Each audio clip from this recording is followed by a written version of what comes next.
तो आज की इस वीडियो में हम लोग दोस्तों भोजन कहाँ से आता है एनसीईआरटी क्लास 6 का हम लोग चैप्टर 1 देखने वाले हैं। मेरे प्यारे साथियों, आप लोग इस वीडियो को कंप्लीट देखिएगा और बहुत सारे क्वेश्चन इस वीडियो से आएंगे। दोस्तों पहला दिया है संगठक के बारे में बात करी जाए तो मेरे प्यारे साथियों, भोजन बनाने में जिस भी चीज़ की हमें आवश्यकता पड़ती है उसे संगठक कहते हैं। क्या कहते हैं? संगठक कहते हैं मेरे प्यारे साथियों, ठीक है। और जैसे कि कच्ची सब्जियां हो गया, नमक हो गया, मसाला हो गया, तेल हो गया, ठीक है। तो ये सब क्या हो गया दोस्तों? संगठक हो गए, ठीक है मेरे प्यारे साथियों। खाद्य पदार्थों के स्रोत मतलब होता है दोस्तों जहाँ से उत्पन्न होते हैं। देखिए यहाँ पे आप लोग मेरे प्यारे साथियों, तो जिन जिन चीज़ों से हम अपना भोजन प्राप्त करते हैं उन्हें हम लोग क्या बोलते हैं दोस्तों? खाद्य पदार्थों का स्रोत बोलते हैं, ठीक है। जैसे पौधे हो गए तो पौधे से गेहूँ, धान, दाल, सब्जी तथा फल ये सब हो गए।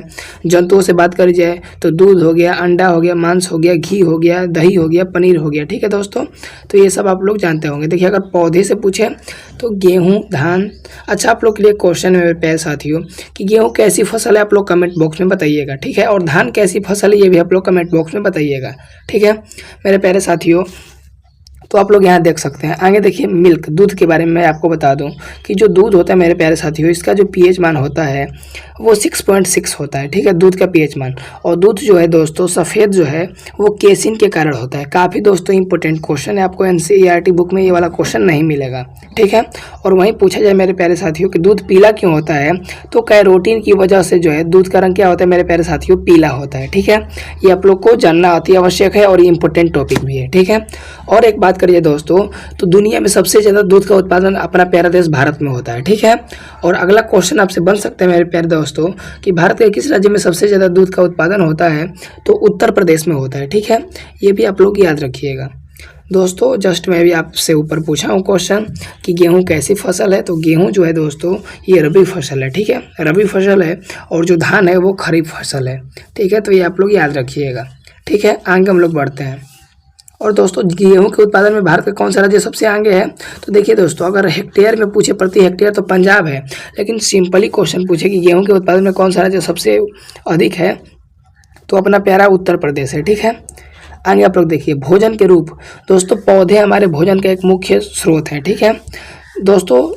जो भी पौधे होते हैं उनके खाने योग्य जो भाग होते हैं उनके बारे में हम लोग जानेंगे। देखिए दोस्तों खाने योग्य भाग, कुछ पौधे के एक या दो से अधिक खाने मतलब जो भाग होते हैं उनको खाया जा सकता है। जैसे तना हो गया, जड़ हो गया, पत्ता हो गया, फूल हो गया, ठीक है। जैसे तना के बारे में बात करिए तो आलू का हम लोग कौन सा भाग खाते हैं मेरे प्यारे दोस्तों? तो तना को खाते हैं। जैसे जड़ हो गया तो मूली का कौन सा भाग खाते हैं दोस्तों? जड़ खाते हैं। फल हो गया, लौकी का कौन सा भाग खाते हैं दोस्तों? फल खाते हैं। पत्ता जैसे कि पालक हो गया, पालक का कौन सा भाग खाते हैं हम लोग? पत्ता को खाते हैं, ठीक है। फूल हो गया तो सीताफल आप लोग खाए होंगे दोस्तों, तो उसका फूल पकौड़ा बनाते हैं, खाते हैं, ठीक है। तो ये आप लोग याद रखिएगा। तो यहाँ पे जैसे में दिया है आलू का तना जो है खाया जाता है, मूली का जो जड़ खाया जाता है, लौकी का फल खाया जाता है और सीताफल के जो है फूल पकौड़े बनाए जाते हैं, ठीक है। अब एक आप लोग बात सुने होंगे अंकुरण, ठीक है।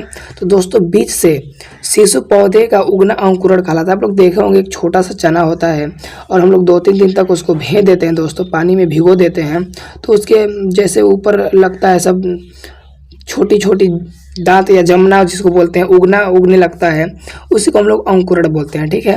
और दोस्तों उसमें बहुत ज़्यादा प्रोटीन भी पाया जाता है, ठीक है। और अंकुरित देखिए यहाँ पे दिया है, तो अंकुर बीजों से एक सफ़ेद रंग की धागे जैसी संरचना निकलती है जिसे अंकुरित कहते हैं, ठीक है। आप लोग चना देखे होंगे 2-3 दिन तक अगर हम लोग भिगो के रख दें तो चना क्या होता है कि अपने आप ही जो है दोस्तों उगने लगता है, ठीक है। आलू का भी आप लोग देखे होंगे, ठीक है। मकरकंद के बारे में बात करिए मेरे प्यारे साथियों, तो मधुमक्खियों द्वारा इकट्ठा की गई फूलों से मकरकंद यानी मीठे रस एकत्रित करके छत्ते से भंडारित किया जाता है, ठीक है, और जो बाद में शहद बन जाती है, ठीक है। आप लोग एक बात याद रखिएगा कि जो मधुमक्खी पालन है इसको हम लोग एपी कल्चर बोलते हैं। क्या बोलते हैं? AP culture. और वहीं रेशम कीट पालन को हम लोग बोलते हैं सेरी कल्चर, ठीक है दोस्तों, काफ़ी इंपॉर्टेंट है। और मधुमक्खियों द्वारा जो है भंडारित भोजन का शहद के रूप में प्रयोग होता है, ठीक है। और यह तो क्वेश्चन और भी इंपॉर्टेंट मेरे प्यारे साथियों कि मधुमक्खियों का जो भाषा है कम कंपन और नृत्य है, डांसिंग है। मधुमक्खी अगर खुश होगी दोस्तों, भाषा उसका जो है वो नृत्य होता है, डांसिंग, उधर इधर दौड़ती रहेगी, कूदती रहेगी, कंपन करेगी, ठीक है। और मधुमक्खी पालन जस्ट मैं भी ऊपर ही बताया हूँ कि इसको बोलते हैं एपीकल्चर, और रेशम कीट पालन को हम लोग सेरीकल्चर बोलते हैं। आप लोग ये कमेंट बॉक्स में बात बताइएगा कि फ्लोरिकल्चर में किसका अध्ययन किया जाता है, आप लोग कमेंट बॉक्स में बताइएगा। अगला क्वेश्चन देखिए दोस्तों, खाद्य स्रोतों के आधार पर जंतुओं को 3 वर्गों में विभाजित किया गया है, ठीक है। ये कौन कौन से हैं? शाकाहारी, जो केवल पादप खाते हैं, जैसे हिरण हो गया। हिरण को कभी आप लोग मांस खाते देखे होंगे? नहीं देखे होंगे। गाय हो गई, बकरी हो गई, खरगोश हो गया, बैल हो गया, ध्रुवीय भालू, यह तो और ही इंपॉर्टेंट है मेरे प्यारे साथियों। तो ध्रुवीय भालू जो है मेरे प्यारे साथियों, ये तो आप लोग याद ही रखिएगा इसको, ठीक है। और सिंपल पूछ ले कि भालू, तो भालू जो है दोस्तों क्या है बताइए? तो भालू जो है वो सर्वाहारी है, ठीक है। लेकिन ध्रुवीय भालू अगर पूछ ले मेरे प्यारे दोस्तों, तो ये क्या है? शाकाहारी, शुद्ध शाकाहारी है, ठीक है।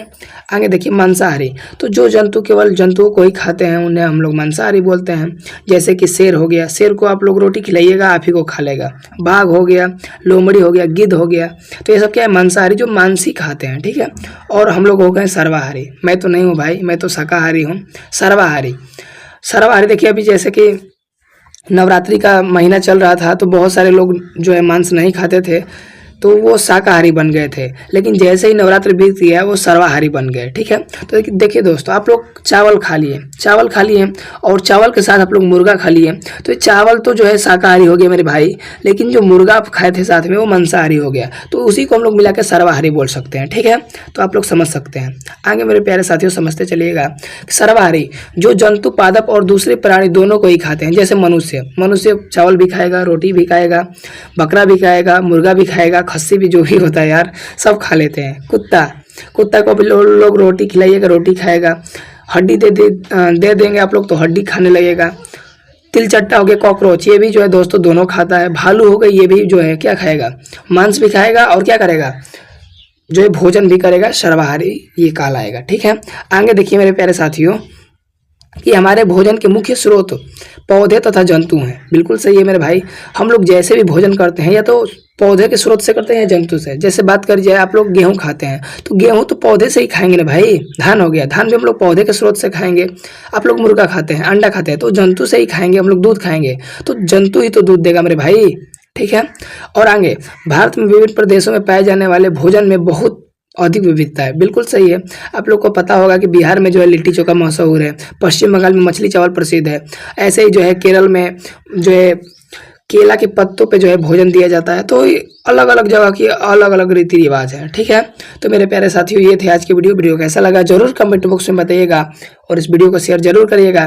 Thanks for watching. जय हिंद।